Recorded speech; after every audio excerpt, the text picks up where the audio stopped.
Naboboring ka din ba pag naka-solo live ka dito sa Popo? Ayan, kung ganito rin yung nararamdaman mo every time na nagsa-solo live ka dito sa Popo, is mas magandang gawin mo to. Kasi para mas ganahan ka mag-solo live at matapos mo yung task mo na hindi ka inaantok or naboboring. Pero bago lahat, ayan, please pakiclick ang subscribe and click na rin po na notification bell para po mas ganahan po tayo mag-upload ng mga video tutorial at para po mas ma-update po kayo sa lahat ng update ni Popo. At sa mga updated na maisipan kong i-upload na mas makakatulong po lalo na sa mga baguhan sa ating Popo apps. Ayan, dahil nakapag-subscribe ka na, continue na natin. Ganito lang po mga ginagawa ko mga kapopo. Ayan, pag once na mag-solo live na ako, ayan, ganito yon. Ito yung front po ng ating solo live. Okay? Okay. Tapos, pag mag-solo live na ako, ganito yung mga kapopo. Click mo lang yung go live. Ayan. Okay, mute ko lang kasi syempre nag-video tutorial tayo. Nakakahiya naman, sobrang ingay natin. Ayan, pag naka-open yung aking solo live, is siyempre ganyan, lang isog natin ito kasi hindi ko nakikita yung aking flash. Charot. Siyempre, isang oras tayo sa solo live. Minsan nga, yung tulad nung update ni Popo ngayon na pwede tayong makakuha ng another reward sa plus half hour ng pag-solo live natin. Ang makukuha natin, di ba, 500 points. Siyempre, kakagatin na natin yun, sayang din yun, di ba?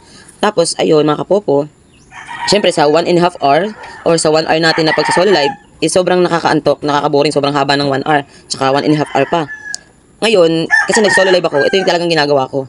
Kasi ayoko talaga na inaantok ako. Kasi syempre, pag nantok ka, pag nakatulog ka sa solo live mo, mababiolation ka. Tapos may possible, nakatasan pa yung points mo. O, diba? Sayang naman.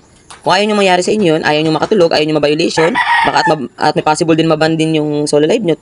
Iba, ilang oras bago may balik. O, mag-aantay ka na naman ng ilang oras. Ngayon, ang ginagawa ko ganito mga kapopo. Ito is tips sa mga antukin. Sa mga antukin na mga mabilis maboring, lalo na pag naka-solo live. Ganito lang mga kapopo. Kung meron kayong ganito lang ginagawa ko. I-shortcut ko muna, tapos ipapakita ko na lang mamaya yung talagang hindi shortcut. Ayan. Yan ang ginagawa ko mga kapopo. Ayan. Okay. Ang tawag dito mga kapopo is split screen. Kung wala kayong kung hindi nyo maganon, kung hindi nyo 3-touch na ganyan. Wait lang, close muna natin.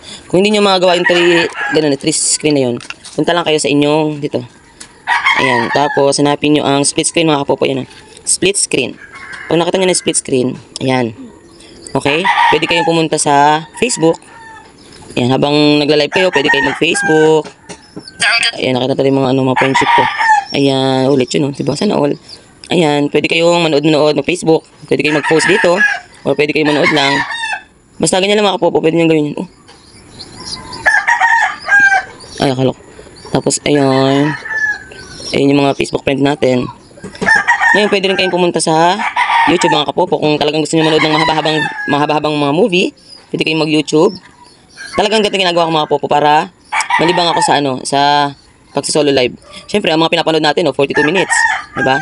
Tapos, pinapanood natin mga 1 hour. Ayun, sa loob ng palabas na yan, nakapag-solo live ka na, nakapag-task ka pa. Diba? Ayan.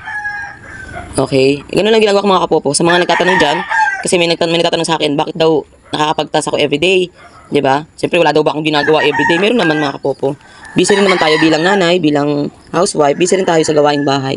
Pero, nagagawa natin mag-task kasi kailangan. Pati, napaka-basic lang. Pwede kang mag-solo live habang naghugas ka ng pinggan, naglalaba, or naglilinis ka ng bahay. Basta makikita ka lang sa harap ng camera.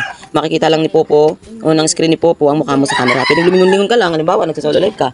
Or, ayan, balik na natin ito mga kapopo ha. Ay, pero, ayun lang, yun yung split screen na ginagawa ko. Tapos, pwede ka rin maggawa-gawa kahit ano, basta kahit malayo ka sa camera yan.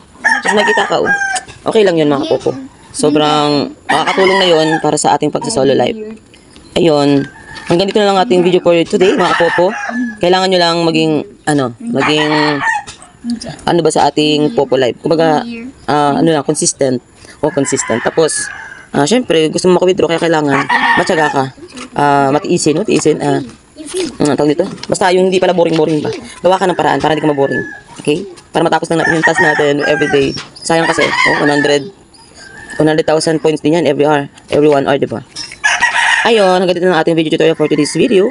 At sana nakatulong to sa inyo. At sana mas nyo pa rin yung sarili nyo na mag-task everyday kasi sobrang malaking tulong to. Okay? Thank you for watching. See you on our next video tutorial. At sa may mga katanungan dyan na gusto nyo masagot, comment lang po kayo sa comment section para kung masagot natin yan through video tutorial. Ayan, hanggang dito na lang. And thank you for watching. Don't forget to click subscribe again. And see you on our next video tutorial. Bye-bye.